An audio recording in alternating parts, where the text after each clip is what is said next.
이낙연 국무총리 후보자의 인준 동의안이 내일 열리는 본회의에서도 처리가 불투명해졌습니다. 야당은 문재인 대통령이 약속했던 인사 원칙을 어긴 데 대한 설명이 우선이라며 맞서고 있습니다. 대통령이 강조한 5대 인사 원칙에 명백히 어긋나는 것이니 앞으로 이를 어떻게 할 것인지를 서훈 국정원장 후보자가 취임하면 국정원 댓글 사건을 다시 조사하겠다고 밝혔습니다. 박근혜 정권에서 불거진 여러 의혹을 규명하고 국정원 개혁에 시동을 걸겠다는 뜻으로 풀이됩니다. 서울 구의역 스크린도어 사망사고 1년 만에 검찰이 서울메트로 전 사장과 하청업체 임직원들을 재판에 넘겼습니다. 사고 책임을 부인해온 서울메트로에도 1인 작업을 방치해왔다며 법적 책임을 물었습니다. 주민등록번호 유출로 피해를 받거나 피해가 우려되는 경우 번호를 바꿀 수 있는 제도가 올해부터 시행됩니다.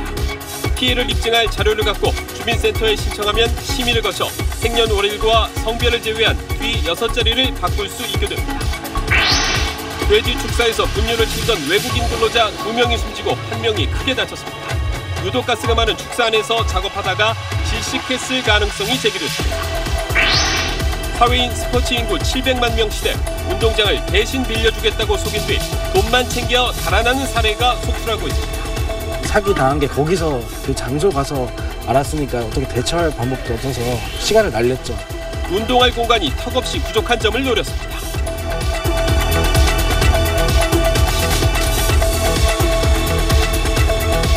수소, 우주의 75%. 그 무한한 수소로 자동차를 달리게 하다. 현대자동차. 여러분 안녕하십니까. 이낙연 국무총리 후보자 국회 인준이 난항을 겪고 있습니다. 위장 전입 논란으로 촉발된 야권의 공세가 계속되고 있고 여야 입장차는 좁혀지지 않았습니다. 청와대와 여당은 오늘도 야당을 상대로 전방위 설득 작업을 벌였습니다. 첫 소식 권난 기자가 보도합니다. 애초 내일로 예정됐던 이낙연 총리 인준안 처리가 불발될 가능성이 커지자 청와대가 야당 설득에 적극 나섰습니다. 전병헌 정무수석이 야당 원내대표를 찾아다니며 협조를 요청하고 있습니다. 청와대는 모든 정무라인 참모들을 총동원해 밤새 물밑 접촉을 이어간다는 계획입니다. 전 수석은 내일 정세균 국회의장과 여야 원내대표들 간 정례회동에도 참석해 초당적인 협력을 거듭 호소할 예정입니다. 청와대는 하지만 대통령이 직접 사과하라는 야당의 요구에 대해선 수용할 수 없다는 분위기입니다. 다만 부동산 투기용 위장 전입은 최대한 걸러내겠다며 공직 배제 5대 원칙을 손질할 뜻을 밝혔습니다. 여당인 더불어민주당도 온종일 야당 설득에 총력을 기울였습니다. 우원식 원내대표는 오랜 국정 공백을 메우는 새 정부의 첫 인선이라며 대승적 차원의 협력을 당부했습니다. 대통령의 뜻을 이제는 대승적으로 수용해서 국무총리 인사청문 보고서 채택과 본회의 임명 동의안 처리에 협조해 주실 것을 청와대와 여야가 함께 고위공직자 검증 기준을 마련하자고 제안했습니다. 야당 설득 작업이 늦어질 경우 내일은 물론 여야가 시한으로 잡은 31일 총리 후보자 인준안 처리도 물 건너가면서 자칫 대치 전국이 장기화할 수도 있습니다. SBS 권난입니다. 여권이 총리 후보자 인준에 협조해달라고 요청했지만 야권은 아직 움직이지 않고 있습니다. 문재인 대통령이 입장을 밝히는 게 먼저라는 겁니다. 이어서 정성진 기자입니다. 가장 강경한 건 제1야당인 자유한국당입니다. 한국당은 문재인 대통령이 스스로 약속한 공직자 배제 5대 원칙을 깬 데 대해 사과하고 앞으로는 원칙을 반드시 지키겠다는 걸 약속하라고 요구했습니다. 정우택 원내대표는 문 대통령의 유감 표명과 함께 입장을 밝혀야만 이낙연 총리 후보자 임명 동의안 처리 문제를 논의할 수 있다고 밝혔습니다. 바른정당도 청와대가 위장 전입 인사를 다시는 내정하지 않겠다고 약속하라고 요구했습니다. 예외적 경우의 선례가 앞으로의 내각 인선에 어떠한 부정적 영향을 미칠지도 염려됩니다. 국민의당은 청와대가 5대 원칙을 지키지 못하겠다면 새로운 검증 기준을 제시하라고 주장했습니다. 대통령이 강조한 5대 인사 원칙에 명백히 어긋나는 것이니 앞으로 이를 어떻게 할 것인지를 묻고 있는 것입니다. 국회와 청와대가 인사청문회 기준을 마련하자는 여당 원내대표의 제안에는 세 야당 모두 지금은 논의할 때가 아니라고 선을 그었습니다. 문 대통령이 기준을 제시한 뒤에나 협의할 수 있다는 겁니다. 야당은 내일 각각 의원총회를 열어 총리 후보자 인준을 포함한 인사청문회 대응 방안을 논의할 예정입니다. SBS 정성진입니다. 이런 여야 대치 속에 새 정부 내각 인선도 늦어지고 있습니다. 여러 장관이 사실상 내정된 것으로 보이지만 지금 발표해봤자 야당만 자극할 수 있다고 판단한 것 같습니다. 문준모 기자입니다. 문재인 대통령의 초대 내각 인선 작업은 상당 부분 마무리된 걸로 알려졌습니다. 사회부총리 겸 교육부 장관엔 김상곤 전 경기교육감, 초대 국방장관에는 송영무 전 해군참모총장이 유력한 걸로 전해졌습니다. 행정자치부 장관엔 김부겸 의원, 해양수산부 장관엔 김영춘 의원이 각각 유력시 됩니다. 문 대통령은 이런 장관급 인선을 사실상 확정했지만 총리 인준이 난항을 겪으면서 발표 시점을 놓고 고심 중입니다. 청와대는 장차관 인선을 지난 25일 발표하려고 했다가 막판 연기한 걸로 전해졌습니다. 이낙연 총리 후보자와 강경화 외교부 장관 후보자, 김상조 공정거래위원장 후보자가 위장전입 논란에 휩싸이면서 섣부른 발표보단 현미경 검증 쪽으로 방향을 튼 걸로 보입니다. 특히 차관 인사는 청문회를 거치지 않지만 발표 자체가 야당을 자극할 수 있다고 판단한 걸로 전해졌습니다. 그러나 새 정부가 출범한 지 20일이 다 되어가는 만큼 인선을 계속 미룰 수만은 없다는 게 청와대의 고민입니다. 결국 관건은 총리 인준 여부가 될 전망입니다. 위장전입 논란이 가라앉고 총리 인준 절차가 마무리되면 검증이 끝난 장차관부터 차례로 발표할 가능성이 큽니다. SBS 문준모입니다. 네, 총리 인준과 관련된 소식 정치부 이한석 기자와 조금 더 자세히 얘기 나눠보겠습니다. 자, 이 기자. 야당이 요구한 대로 문재인 대통령이 직접 입장을 표명할 가능성 얼마나 된다고 봐야 될까요? 네, 대통령이 직접 사과하거나 해명할 가능성 현재로서는 높지 않아 보입니다. 네. 청와대 관계자는 대통령의 직접 입장 표명 여부는 논의하지 않았다고 밝혔습니다. 네. 이건 그야말로 최후의 수단이지 현재 단계에서 논의할 사안은 아니라는 겁니다. 이미 대통령 비서실장이 나서서 사과를 했고 또 야당에 이미 양해를 구했다는 건데 야당 생각은 좀 다릅니다. 이미 대통령이 약속한 원칙을 깼다는 게 가장 큰 문제라는 거고요. 또 민주당은 야당일 때는 송곳 검증을 해놓고 여당도에서 말을 바꾸면 되느냐 이렇게 맞서고 있습니다. 자, 그렇다면 어떤 접점이 가능하다고 봐야 될까요? 일단 대통령이 첫 협치를 천명을 했고요. 또 여소야대 국면에서는 결국 야당의 협조 없이 국정 운영은 현실적으로 불가능한 게 사실입니다. 예. 내일부터 인사청문회가 줄줄이 이어질 테고요. 네. 또 개혁입법을 논의할 6월 임시국회도 시작이 됩니다. 대통령이 대국민 사과까지는 아니더라도 야당 원내 지도부에게 전화를 하는 건 어떻겠느냐 이런 의견도 있습니다만 하지만 청와대는 이렇게 말합니다. 전화해서 풀릴 일이라면 하겠다. 하지만 야당에서 정식 사과를 요구한다든지 아니면 더 큰 걸 요구할 경우엔 답이 안 나온다는 겁니다. 여기에 청문회 초반인데 다른 의혹들이 불거질 때마다 대통령이 매번 사과를 할 수 없는 것 아니냐 이렇게 또 맞서고 있습니다. 네, 진퇴양난의 상황으로 보이는데 자, 사실상의 인수 역할을 하고 있는 국정기획자문위가 청와대 지원 사격에 나섰다고요? 네, 오늘 김진표 위원장이 이 공직자 임명 기준을 한번 논의해보겠다 이렇게 밝혔습니다. 예. 자질이 훌륭하면 인사 기준에 맞지 않고 또 기준에 맞는 사람 찾다 보면 국정 운영이 쉽지 않다 이런 논리입니다. 차라리 매를 맞더라도 제도를 개선해서 소모적인 논쟁은 끝내자라는 취지인데 앞으로 나올 그 인사 원칙이 후퇴했다 이런 논란들이 있을 겁니다. 청와대 대신 자문위가 감수하겠다 이런 뜻으로 읽힙니다. 네, 정치부는 내일도 바쁠 것 같습니다. 이 기자 잘 들었습니다. 다음 뉴스입니다. 내일 인사청문회가 열리는 서훈 국정원장 후보자가 취임하면 국정원 댓글 사건을 다시 조사하겠다고 밝혔습니다. 의혹 규명과 동시에 국정원 개혁에도 시동을 걸겠다는 뜻입니다. 이 소식은 임상범 기자입니다. 서훈 국정원장 후보자는 국회에 제출한 서면 질의 답변서에서 취임하면 국민 신뢰를 잃게 한 사건들을 조사해 상응하는 조치를 하겠다고 밝혔습니다. 서 후보자가 언급한 사건들은 2012년 대선 과정에서 불거진 국정원 댓글 사건과 박원순 서울시장 제안 문건 의혹, 국정원 내 최순실 라인 의혹 등입니다. 국정원 댓글 사건과 관련해 대법원은 원세훈 전 국정원장 재판에서 사실관계를 다시 따지라고 서울고법으로 돌려보냈습니다. 서 후보자의 발언은 재판과는 별도로 국정원 내부 조사를 벌여 혐의가 드러나면 책임자 처벌도 하겠다는 뜻으로 읽힙니다. 정치관여나 권한남용을 근절하게 했다는 국정원 개혁 의지도 내비쳤습니다. 반드시 이번에는 국정원이 정치 개입, 선거 개입, 사찰 이런 일들로부터 근절시킬 수 있도록 해야 되겠다 이 생각을 하고 있습니다. 다만 서 후보자는 조사 과정에서 직원들이 부당한 불이익을 받지 않도록 하겠다며 조직 동요 차단에도 나섰습니다. SBS 임상범입니다. 이른바 돈봉투 만찬에 참석했던 참석자 전원이 감찰 조사를 받았습니다. 감찰반은 또 봉투 속 돈의 출처로 지목된 특수활동비에 대해서도 점검에 나섰습니다. 보도에 윤나라 기자입니다. 이영렬 전 중앙지검장과 안태근 전 법무부 검찰국장이 법무부와 검찰 합동감찰반의 조사를 받았습니다. 두 사람은 서초동의 한 식당에서 특수본 검사들과 검찰국 간부들을 데리고 저녁 식사를 하며 최고 100만 원이 든 돈봉투를 주고받은 경위를 조사받았습니다. 감찰반은 이 돈의 성격과 출처까지 조사했다고 밝혔습니다. 두 사람을 포함해 참석자 10명 전원과 참고인까지 20여 명이 대면 조사를 받았습니다. 감찰반은 특히 당사자들의 통화 기록과 계좌 내역 등 자료도 확보했다고 덧붙였습니다.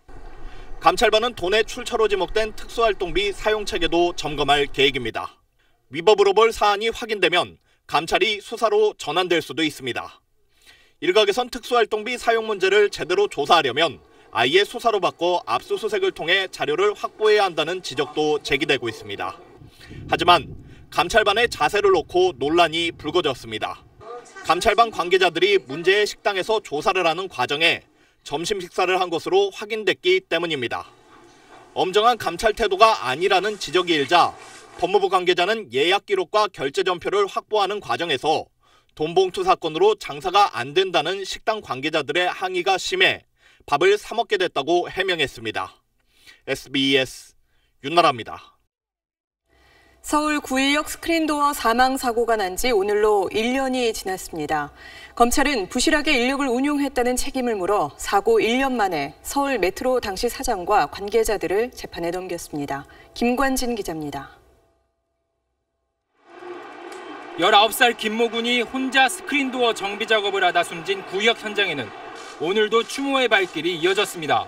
꽃화송이 하나 하고 싶어서 여기까지 오게 됐고요. 김군의 죽음을 기억해 주셨으면 좋겠고. 지난해 11월 경찰이 송치한 이 사건을 수사해온 검찰은 오늘 서울 메트로 당시 사장과 하청업체인 은성 PSD 임직원 등 관련자 9명을 불구속 기소했습니다. 서울 메트로와 구역, 정비업체 등의 관리 소홀로 김군이 숨졌다는 판단을 내린 겁니다. 비슷한 사고가 날 때마다 서울 메트로는 잘못을 하청업체에 미뤄왔습니다. 하지만 검찰은 오랜 기간 법리를 검토한 끝에 서울 메트로 임직원들이 정비업체에 필요한 인원을 늘려주지 않아 김군의 1인 작업을 방치해왔다고 결론을 내렸습니다.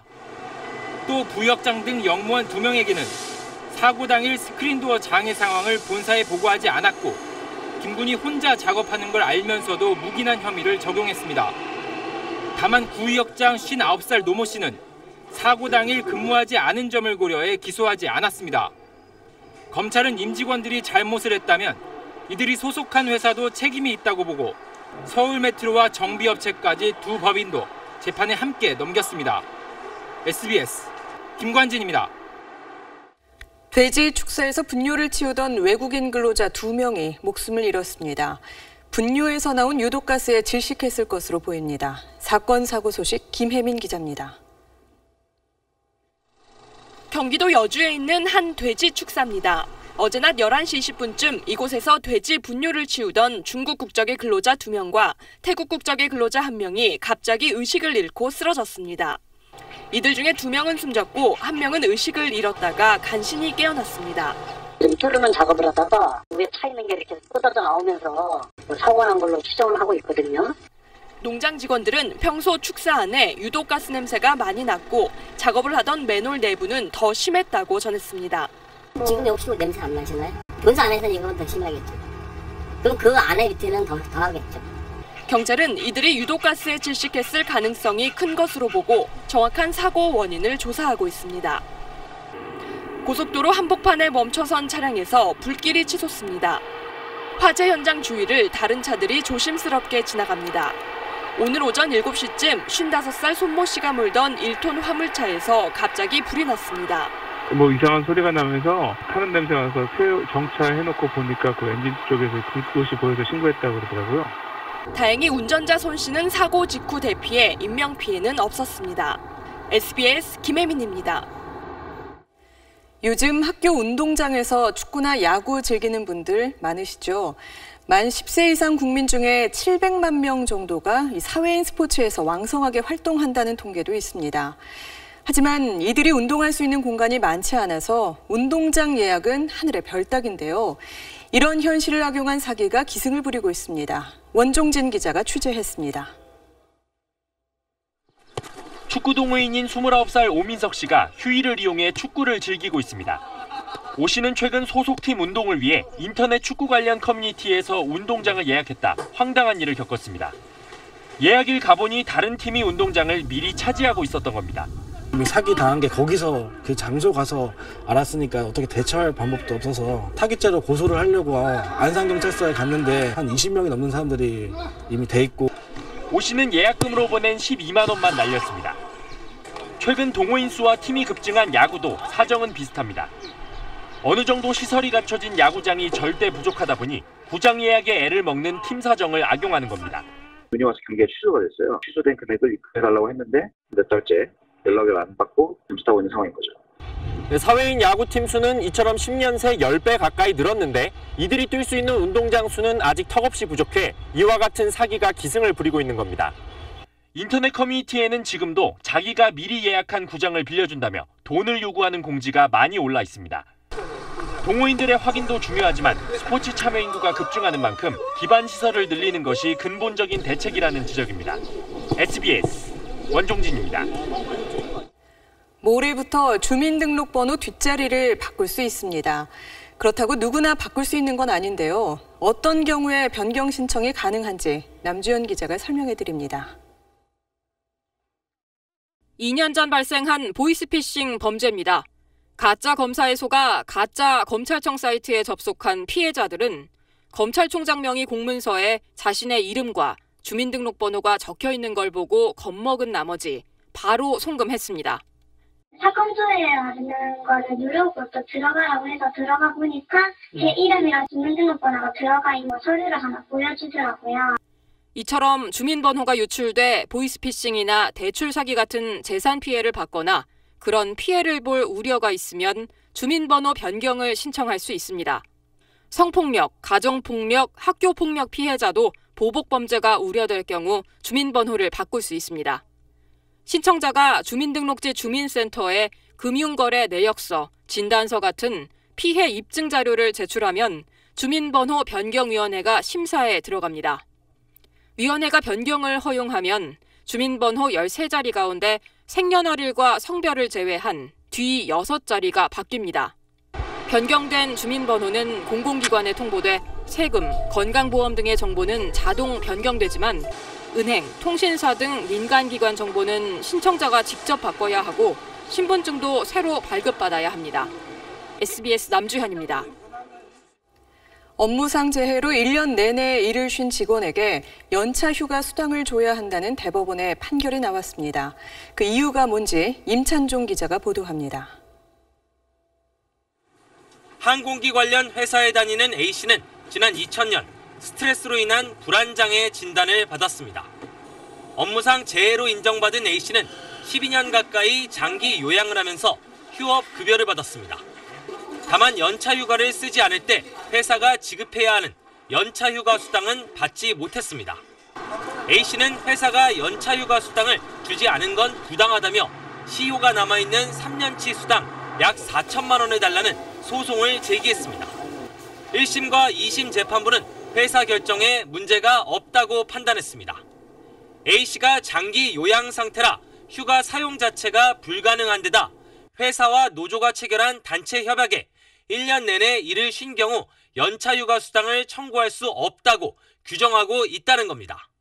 하지만 대법원은 1심과 2심이 근로기준법 취지를 잘못 해석했다며 사건을 부산고등법원으로 돌려보냈습니다.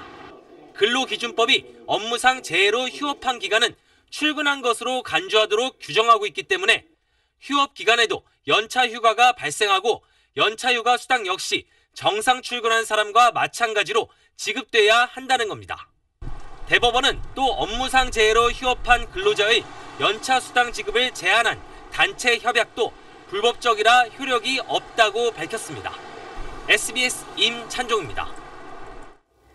대기업과 정부, 지자체가 함께 창업을 돕는 곳이 창조경제혁신센터입니다. 지난 2014년 출범해서 지금은 전국에 19곳이 있습니다. 하지만 박근혜 정부의 핵심 정책이었던 데다 최순실 게이트와 연루되면서 개혁 대상으로 지목되고 있죠. 센터에 입주한 업체들은 걱정이 클 수밖에 없습니다. 정연 기자가 이들을 만났습니다. 병마개 모양의 블루투스 스피커. 이 소형 스피커를 빈 병 위에 꽂으면 병의 종류에 따라 색다른 느낌의 음악을 들을 수 있습니다. 직원이 4명인 이 업체는 창조경제혁신센터의 도움을 받아 창업을 하고 제품도 출시했습니다. 경영적인 지식 그런 부분들 많이 얻고 그럼으로 인해서 사업적으로 있을 수 있는 그런 위험들을 많이 피할 수 있었던 것 같습니다. 2달 전 창조경제혁신센터에 입주한 김남석 씨는 이번 주 서비스 시작을 앞두고 있습니다. 고객으로부터 주택 내부 사진을 받아 실제 공간처럼 재현하고 고객의 취향에 맞는 가구를 골라 가상으로 배치해주는 서비스입니다. 하지만 혁신센터가 박근혜 정부가 추진한 것이었던 만큼 이곳에 입주한 창업자들은 지원이 끊길까 걱정이 이만저만이 아닙니다. 초기 안착을 하느냐 못하느냐의 시기거든요. 근데 이 시기에 만약 바람이라도 조금 더 불거나 이럴 경우에는 금방 이제 망가뜨려지는 건 너무 쉬운 일인데요. 지난해 20억 원을 지원했던 서울시는 올해 지원을 끊었고 각 지역의 혁신센터를 지원하던 대기업들도 전 정부의 흔적 지우기에 나서고 있습니다. 어떻게 운영이 될지 확정이 안 됐기 때문에 좀 불안한 게 사실입니다. 하지만 저희 센터에서는 저희가 열심히 하고 있고 스타트업 여러분들이 열심히 하고 있기 때문에 창업 관련 전문가들은 지금의 혁신센터 역할에 변화가 필요하다고 지적합니다. 대기업과 벤처의 연결고리가 필요하죠. 창조경제혁신센터를 활용하면 1차 한강의 기적과 4차 산업혁명을 연결하는 첫 연결점이 될 거예요. 또 혁신센터가 새 정부의 공약인 일자리 창출에도 시너지 효과를 낼 수 있도록 효율적인 운영 방안 마련이 시급한 상황입니다. SBS 정연입니다. 여름이 성큼 다가온 건지 이미 와 있는 건지 헷갈릴 정도로 날이 뜨겁습니다. 대구와 영남 내륙엔 폭염주의보가 내려졌는데 내일은 더 덥습니다. 정구희 기자입니다. 일찍 찾아온 더위에 나들이객들이 아직 개장이 한 달 정도 남은 해수욕장을 찾았습니다. 시원한 옷차림에 수영복을 갖춰 입은 사람도 있습니다. 모래놀이 하면서 같이 노니까 애들도 재밌어하고 좋은 추억 만들 수 있을 것 같습니다. 뜨거운 햇볕을 피하기엔 계곡 그늘이 제격입니다. 차가운 계곡물에서 튜브를 타며 시간 가는 줄 모릅니다. 도심에선 청계천에 발을 담그며 더위를 식힙니다. 광화문 광장 분수대는 아이들의 물놀이터가 됐습니다. 너무 뜨거워요. 네, 너무 뜨겁고 지금 애들 선크림도 안 바른 상태인데 걱정이 좀 되네요. 모자와 양산으로 햇볕을 가리고 색색의 장미가 활짝 핀 정원을 걸어봅니다. 향이 많이 진하고 기분이 되게 상쾌해진 것 같아요. 오늘 경북 김천의 기온은 32.9도, 전북 익산은 32.7도까지 올랐습니다. 본격적인 더위가 시작되면서 내일은 오늘보다 기온이 더 오를 전망입니다. 서울 30도, 대전 32도, 대구 35도 등 전국 대부분 지역에서 30도를 넘는 불볕더위가 예상됩니다. 기상청은 기온이 이틀 이상 33도를 넘을 것으로 예상되는 대구와 영남 내륙 13개 시군엔 폭염주의보를 내렸습니다. SBS 정구희입니다. 이렇게 더워도 정장 입고 출근하는 직장인들 많습니다. 그래서 이웃나라 일본에선 더 시원한 여름 정장 경쟁이 펼쳐지고 있습니다. 도쿄 송혜영 특파원이 소식 전해왔습니다. 요즘 일본에서 쉽게 볼 수 있는 여름 간편 정장 광고 화면입니다. 양복을 입은 채 욕조에 뛰어들면서 가볍고 물세탁이 된다는 점을 강조합니다. 비가 많은 계절적 특성을 고려해 방수 기능도 강화했습니다. 日本ではですね、梅雨の時期が夏もありまして、靴にですね、防水機能をつけている商品もございます。 직장인들이 주 고객인 일본 최대의 정장 체인점에서도 세탁과 구김 방지를 앞세운 옷들이 전면에 걸렸습니다. 올여름에는 특히 가벼우면서도 주머니가 많아지고 불쾌한 냄새까지 차단하는 다기능 제품들이 눈길을 끕니다. やっぱり汗とかすごい夏なんでかくので洗えるスーツがいいです。 여성 직장인들을 위해 관리가 편한 여성용 쿨비즈 상품도 대거 등장했습니다. 2005년 일본에서 시작된 쿨비즈는 처음에는 에너지 절약을 위해 넥타이를 매지 않는 간편한 차림에서 출발했습니다. 그렇지만 해가 갈수록 진화를 거듭하면서 이제는 첨단 소재, 손쉬운 관리, 편리한 기능이라는 3박자를 갖추고 직장인들의 여름 패션으로 자리 잡고 있습니다. 도쿄에서 SBS 성혜용입니다. 경제 돋보기 오늘은 연금 얘기입니다. 내는 돈은 같아도 받는 방식에 따라서 수령액은 다를 수 있습니다. 송욱 기자의 설명 잘 들어보시죠. 현재 국민연금을 가장 많이 받고 있는 사람은 누굴까요? 전북에 사는 65세 남성인데 24년간 연금을 부어서 매달 198만 4천 원을 받습니다. 20년 이상 가입자 평균 수령액 88만 원의 배를 넘는 건데요. 비결은 연금 받는 시기를 늦추는 연기연금 제도를 잘 활용한 겁니다. 연기된 연금에 대해서는 연 7.2%, 5년간 최대 36%의 이자가 붙습니다. 여기에 물가 상승분은 별도로 반영됩니다. 앞서 소개해드린 연금 최고액 수령자는요, 이 제도를 잘 활용한 덕에 월 46만 원 정도를 더 받게 됐습니다. 당장 생활비가 필요해 일부는 받고 일부는 연기해도 수령액 불어나는 방식은 똑같습니다. 소득 있는 분들은 적극 고려해 보시는 게 좋겠죠. 국민연금이 아닌 개인연금 저축도 늦게 받으면 유리합니다. 연금저축은 받을 때 소득세를 떼가는데 69세 이하는 5.5%, 70대는 4.4%, 80세 이상은 3.3%로 늦을수록 적용세율이 낮기 때문입니다. 단 개인연금의 연간 수령액이 일정 수준을 넘으면 세금이 올라갈 수 있습니다. 연간 연금 소득이 1,200만 원을 넘게 되면 종합소득세율로 정산을 하게 되는데요. 6.6%에서 44%가 적용되기 때문에 한도 관리를 잘 하시는 것이 중요합니다. 연금을 받는 통장 선택도 중요합니다. 시중은행들은 고객 확보 차원에서 연금 우대 통장을 두고 있는데 이 통장을 선택하면 금리 우대와 수수료 혜택을 받을 수 있습니다. 만 63세 이상이라면 원금 5천만 원까지 이자에서 세금을 안 떼는 비과세 종합저축통장도 도움이 됩니다. SBS 송욱입니다. 배우자나 자녀가 갑자기 전화해서 사랑한다고 한다면 어떻게 하시겠습니까? 네, 부산 분들은 이렇게 했다고 합니다. 유덕기 기자입니다. 사랑해. 느닷없는 사랑 고백에 가족들도 당황합니다. 엄마 사랑해. 와 갑자기 뭐 부착이 있어서 그런 거 아니야? 사랑해 말 한마디. 하기도 듣기도 쑥스러운 건 그만큼 평소 사랑 고백이 없었다는 얘기입니다. 사랑해. 술 많이 먹고 온나? 오빠 사랑해. 갑자기 무서운데? 엄마 사랑해. 왜? 부모님께 수줍게 사랑 고백하는 아들, 딸들. 사랑해 엄마. 아 그래?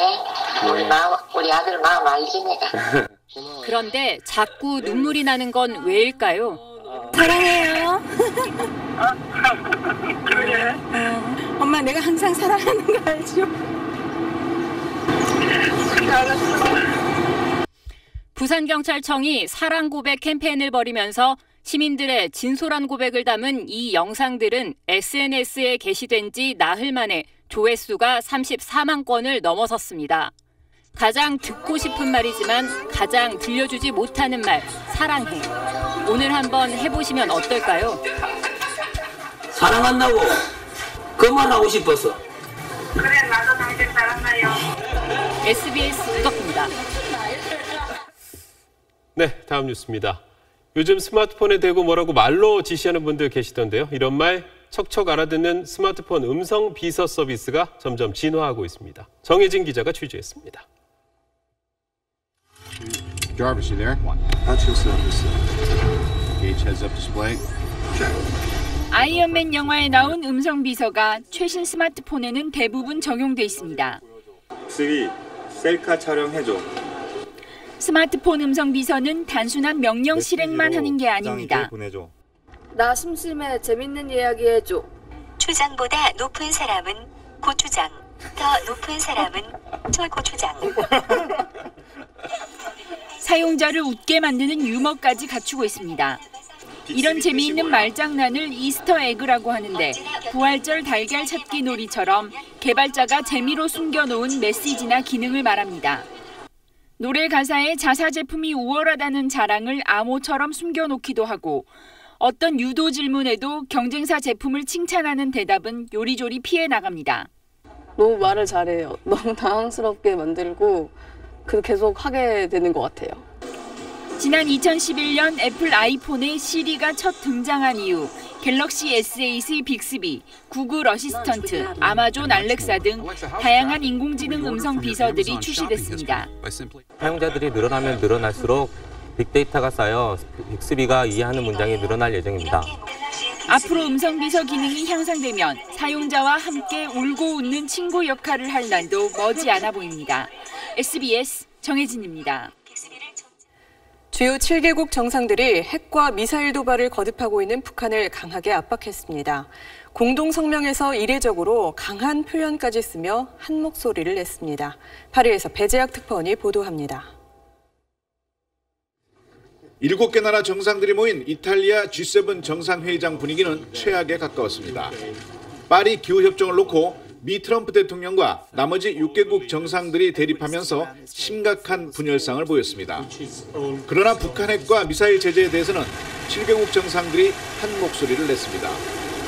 폐막과 함께 채택한 공동성명에서 북핵 문제는 국제사회가 당면한 최우선 과제이고 북한이 국제사회의 평화와 안정에 심각한 위협을 가하고 있다고 지적했습니다. 대북 제재에 대한 강한 의지는 특히 용어에 잘 드러났습니다. 정상급 회의에서는 잘 쓰지 않는 가장 강력히 규탄한다는 표현까지 동원해 북핵 문제에 대한 강경 기류를 확인했습니다. 核ミサイル計画を放置しなければならない。そのためには制裁などの措置を強化する用意があることも完全に一致しました。 정상들은 북한의 인권에 대한 우려도 해소해야 한다고 덧붙였습니다. 반면 북한과의 대화에 대한 내용은 공동성명 어디에도 담지 않았습니다. 성명을 통해 북한 핵 문제의 심각성에 대한 서방 주요국들의 인식은 확인했지만 실제 실효성 있는 압박으로 이어질지는 미지수라는 한계점도 지적됐습니다. 파리에서 SBS 배재학입니다. 3D 프린터는 과연 어디까지 발전할까요? 이번엔 3D 프린터로 만든 엔진을 단 로켓이 성공적으로 발사됐습니다. 이상엽 기자입니다. 뉴질랜드 북부의 로켓 발사대에서 로켓이 불꽃을 내뿜으며 하늘로 솟구칩니다. 미국 업체 로켓랩이 개발한 이 로켓은 3D 프린터로 만든 엔진을 장착한 세계 최초의 로켓입니다. 길이 17m에 무게 10.5톤으로 최대 150kg을 싣고 날아갈 수 있습니다. 발사된 로켓은 2단 점화와 페어링 분리까지 모두 성공했지만 아쉽게 궤도 진입은 하지 못했습니다. 로켓랩 측은 1회 발사 비용으로 불과 55억 원 정도만 든 것에 비춰 큰 성공이었다며 올 연말 재도전할 계획입니다. It's a huge milestone for us and it really accelerates our ability to get into commercial operations from here on in. 이 엔진에는 금속 가루를 전자빔으로 녹여 층층이 쌓는 EBM이란 3D 프린팅 기술이 적용됐습니다. 기존 제품보다 가볍고 강도가 높은 데다 섭씨 1000도의 고열에도 견딜 수 있어 엔진 같은 정밀 부품에 사용됩니다. 게다가 사흘 만에 엔진 한 대를 만들 수 있어 대량 생산도 가능합니다. 지난해 우리나라에서도 이 EBM 기술을 활용해 인공턱 이식에 성공했고 러시아에서는 3D 프린터를 이용해 주택을 하루 만에 건설하기도 했습니다. 3D 프린팅 기술의 발전으로 그동안 고비용이라고 생각했던 분야까지 새 가능성이 활짝 열리고 있습니다. SBS 이상엽입니다. 경기도에 채용된 한 20대 장애인 인턴이 도청 옥상에서 떨어져 중태에 빠졌습니다. 장애인 의무 고용 제도 때문에 고용은 했지만 장애인에 대한 배려는 여전히 부족했습니다. 안상우 기자가 취재했습니다. 지난달 24일 경기도청 옥상에서 20대 인턴 A씨가 투신했습니다. 뇌병변장애 4급의 장애인인 A씨는 한 달째 혼수 상태입니다. 가족들은 A씨가 여러 차례 직장에서의 무력감을 호소했다고 말합니다. 여기서는 늘 불안하고 눈치 보여, 싫어 이러더라고요. A씨가 맡았던 업무는 기록물 관리였습니다. 하지만 우편물 수발 등 일부 업무를 제외하고 맡겨지는 일은 별로 없었습니다. 많은 일을 하기에는 어려움이 있어 보여서 저희도 이제 인턴을 신청했는데 처음부터 이제 장애가 있는 친구가 올 거라고는 생각을 못했죠. 정부는 의무고용 제도를 통해 장애인 일자리를 매년 늘리고 있습니다. 특히 공공기관의 경우 인력의 3%는 장애인을 고용하도록 했습니다.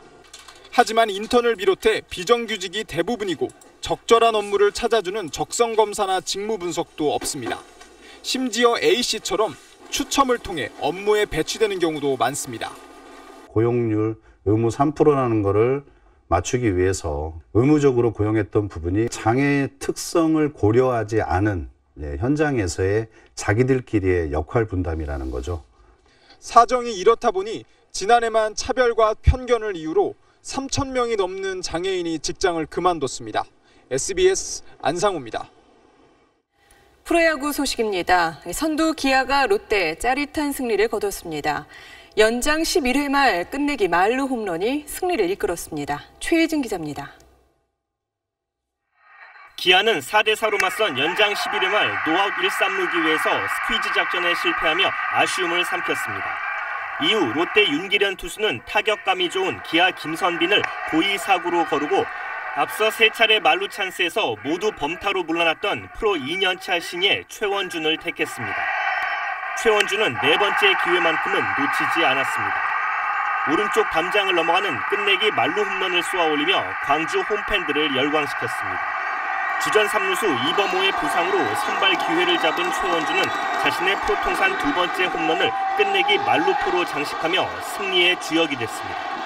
8대4로 승리한 기아는 2위 NC와 승차를 3경기로 벌리며 선두를 굳게 지켰습니다. 한화는 선발 배영수의 7이닝 1실점 호투를 앞세워 NC를 8대1로 누르고 8연패 뒤 2연승을 거뒀습니다. 김태균은 7회 쐐기 2타점 적시타를 터뜨리며 81경기 연속 출루 행진을 이어갔습니다. 1949년 테드 윌리엄스가 세운 메이저리그 기록 84경기에 3경기 차로 다가섰습니다. 홈런 1위 팀 SK는 홈런 4방을 앞세워 LG와 3연전을 싹쓸이했습니다. 최정은 시즌 15호 홈런으로 홈런 단독 선두에 올랐습니다. 두산은 3안타 2타점을 기록한 허경민의 활약을 앞세워 KT에 2연승했고 최하위 삼성은 9회 러프의 결승 2루타에 힘입어 넥센전 4연패에서 벗어났습니다. SBS 최희진입니다.